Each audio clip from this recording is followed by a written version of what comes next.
Barang siapa telah mengenal Allah Ta'ala, nascaya tidak ada atasnya duka cita.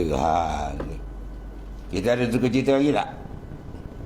Kalau tak ada duit termenung tak? Kalau perut lapar musing tak? Kalau projek tak jalan risau tak? Risau? Belum soal lain lah. Soal lain ni. Siapa kenal Tuhan, dia tak akan ada duka cita dalam hidup dia. Sebab apa? Sebab dia dah masuk jannah mu'ajjalah lah, tuan-tuan.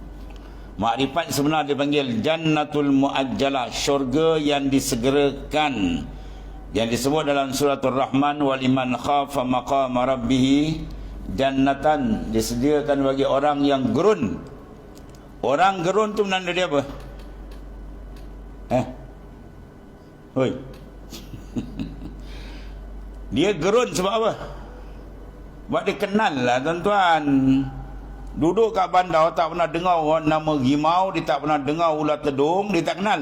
Kita bawa dalam hutan, kalau ular tedung bangun nak patuk dia lari tak? Confirm dia tak lari, dia tak kenal. Dia tak kenal, mana nak lari? Nombor cantik, ini apa batik-batik? Orang melepuk mampus sebab itu. Rimau nak terkam dia tu, lawa lah benda ni, berbelang-belang ni, apa benda ni? Dia tak tahu rimau sebab dia tak kenal. Dia akan lari bila dia kenal. Sebab tu dia rasa haibat. Sebab apa? Itu dalam Quran kata waliman khafa maqama rabbih. Ya, disediakan bagi orang yang gerun. Gerun tu datang daripada makrifat. Bila makrifat dia ada khauf, gerun. Mula-mula khauf, kemudian haibah, kemudian fana. Ingat.